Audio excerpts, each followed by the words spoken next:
Hello everyone, नमस्कार। तो आज हम बात करने जा रहे हैं समाधिपाद के 24वें सूत्र के बारे में।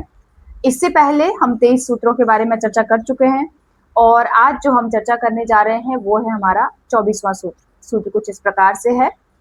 क्लेश कर्म विपाकाश्चर्य परामृष्टः पुरुष विशेष ईश्वरः। क्लेश कर्म विपाकाश्चर्य परामृष्टः पुरुष विशेष ईश्वरः। ये हमारा 24वां सूत्र है। इसके हम एक एक शब्द को अच्छे से समझेंगे।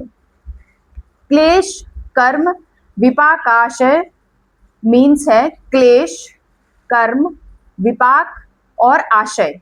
ये चार हैं, ठीक है।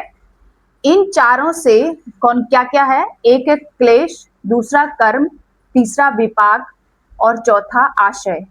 इन चारों से अपरामृष्टः जो संबंधित नहीं है, मतलब क्लेश कर्म विपाक और आशय से जो संबंधित नहीं है, पुरुष विशेषः जो समस्त पुरुषों से उत्तम है, वह ईश्वर है, ठीक है।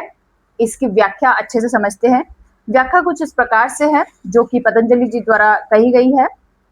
अविद्या, अस्मिता, राग, द्वेष और अभिनिवेश, ये चार क्लेश हैं। इसमें क्लेश, कर्म, विपाक और आशय बताया गया है, ठीक है। तो चार जो क्लेश है यानी कि अविद्या, अस्मिता, राग, द्वेष और अभिनिवेश, ये 5 क्लेश है। इन क्लेशों के बारे में हम विस्तृत जानकारी अपने साधना पाद में पढ़ेंगे। फिलहाल इन चारों के ये नाम है, क्लेश जो है ये 4 हैं और इनके नाम है अविद्या, अस्मिता, राग, द्वेष और अभिनिवेश, ठीक है। इनका विस्तृत वर्णन दूसरे पाद के तीसरे सूत्र में मिल जाएगा आपको आगे जाके, ठीक है। इसके अलावा जो कर्म है, कर्म भी 4 है। कौन कौन से कर्म है? 4 के 4 प्रकार बताए गए हैं। वो 4 कर्म कौन कौन से हैं? पुण्य, पाप और पुण्य और पाप मिश्रित। एक है पाप, एक है पुण्य, ठीक है। दूसरा है पुण्य और पाप मिश्रित और चौथा है पुण्य पाप से रहित। 4 हो गए। पहला क्या है? पुण्य, ठीक है। दूसरा क्या है? पाप। तीसरा है पुण्य पाप मिश्रित, ऐसा पुण्य जो पाप मिश्रित है। और चौथा है पुण्य जो पाप से रहित है, ठीक है। तो ये 4 प्रकार के कर्म हैं। अब ये कर्म के फल का नाम विपाक है। जो इन कर्मों के बाद आपको जो फल मिलेगा उसको विपाक कहा गया है। तो अगर क्वेश्चन ये आता है कि कर्म के फल को क्या कहा गया है, तो विपाक कहा गया है। और कर्म संस्कारों के समुदाय का नाम आशय है। उन कर्म के जो संस्कार होते हैं उनको आशय कहा गया है। समस्त जीवों का इन चारों से अनादि संबंध है। यद्यपि मुक्त जीवों का पीछे संबंध नहीं रहता तो भी पहले संबंध था, यानी कि अगर उनका फिलहाल कोई संबंध नहीं था लेकिन इससे पहले उनका कोई संबंध रहा है, यानी कि पाप, पुण्य, क्लेशों से इनका कोई ना कोई संबंध रहा है, ठीक है।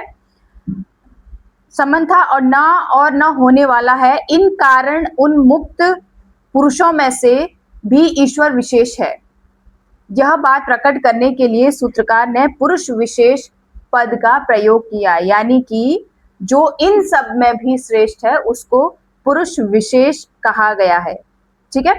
तो यहाँ पे 4 क्लेशों की बात की गई है और 4 कर्म की बात की गई। 4 क्लेश हमने अविद्या, अस्मिता, राग और द्वेष, ये हमारे राग, द्वेष और अभिनिवेश, ये हमारे क्या है?